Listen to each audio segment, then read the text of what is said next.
Thank you for subscribing to the channel.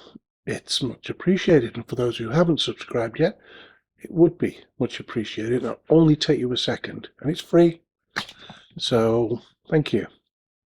Right, what I want to talk to you about today is can you, do I use artificial intelligence applications for proofreading, for editing, rephrasing?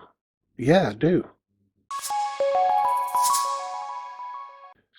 Now, I wouldn't dream of using artificial intelligence for editing, say, novels, fiction, um, works where I need to come across, the author needs to come across, you need to come across, and you need to be able to, people need to be able to distinguish your type of writing, your style of writing from someone else's.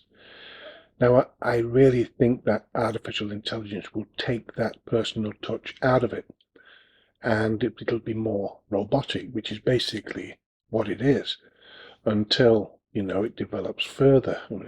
As it stands, it's a great idea, and I use it for non-fiction. I'm using it right now.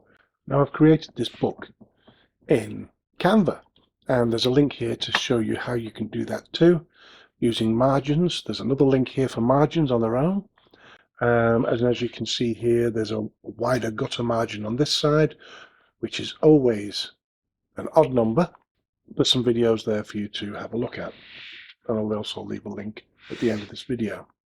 With non-fiction, I don't mind having a mess about with it. So if I copy this text, now I've written this text, and I've gone to great detail. I've gone into, I've really given it a lot of thinking about, and from experience as well. So I do have an idea of what I'm talking about, but that's not doesn't necessarily have to be the case. And so you can write away, basically. Now what I'm going to do is I'm going to copy this. Now I think it's spot on, but I'm still going to copy this, and I'm going to put it into ChatGPT.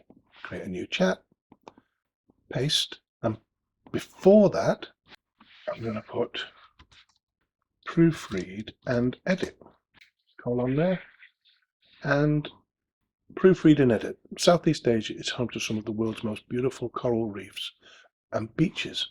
Many beaches are known for their white sand, crystal clear waters, and stunning sunsets. The coral reefs are home to a diverse range of marine life. There are volcanoes, including Mount Merapi in Indonesia and Mount Mayon in the Philippines. These volcanoes provide a glimpse into the region's geological history and are also popular trekking destinations. I've put that together. Now I'm going to proofread and edit. Let's see what ChatGPT has to say. Southeast Asia is home to some of the world's most beautiful coral reefs and beaches, known for their white sand, crystal clear waters, and stunning sunsets. The coral reefs offer a habitat for a diverse range of marine life. The region is also known for its volcanoes, such as Mount Merapi in Indonesia and Mount Mayon in the Philippines. These volcanoes not only offer a glimpse into the geological history of the region, but also serve as popular trekking destinations. Now, okay, it's slightly clearer and runs more fluid than mine. Now then, okay, so I can just copy that now and paste it into my space in my book. Or if I don't like the way it's worded, I can put rephrase, colon, a little space, and run it. Southeast Asia boasts some of the world's most gorgeous coral reefs and beaches, renowned for their pristine white sand, crystal clear waters, and breathtaking sunsets. The coral reefs provide a natural habitat for a varied assortment of marine creatures, while the region is also distinguished for its volcanoes, including Mount Merapi in Indonesia and Mount Mayon in the Philippines, which offer a window into the area's geological past and are also popular spots for trekking. I much prefer that. So I'm going to copy that and I'm going to replace the text I have in my book with it. Now I've already produced most of the book, so I'm just going over it now and taking sections from it, paragraphs from it, and running them through ChatGPT. See how I think they look, see whether I can compare it with a rephrase by ChatGPT and see if that looks better, which it does here. Now, yeah, I understand that. A lot of people will be, oh, that's not writing, that's not right. We're talking non-fiction here. Now, if, like I say, it doesn't really matter that much. It's going to be robotic, but actually it sounds quite nice. It gets the point across, which is the idea. So we also use Grammarly.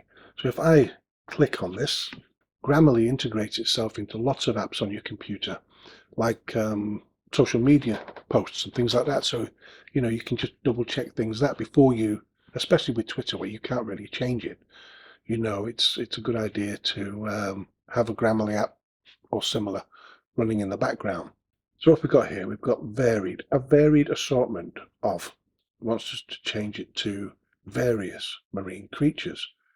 Yeah, okay. It'll save me some space as well.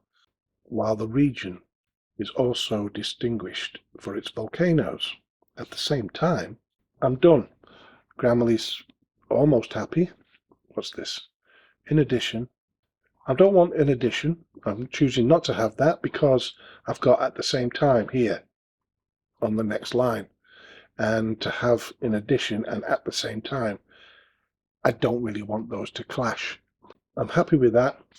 Sounds great, and I can continue with my book. And do I recommend you use artificial intelligence?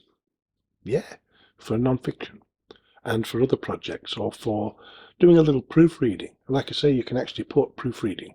Let's just try it with proofreading. Take this again and leave out the edit. Copy. Okay, paste. Proofread. Colon space. Let ChatGPT do its thing. The given text is already grammatically correct and no errors were found during proofreading. Brilliant. So not only can I save time in producing my non-fiction book, I can also save money from having my work proofread. Because no doubt, if there was two, let me just try it. If there was two of the, let me just copy this, paste it in here. Now, a common mistake often is duplicate words like the. You've gone onto another line or you've typed the. Now, this is more common than you think in writing. Colon space and get it started. Here is the correct text. Corrected text, I should say. There was a repeated the before the phrase coral reefs in the original text, which has been removed in the corrected version.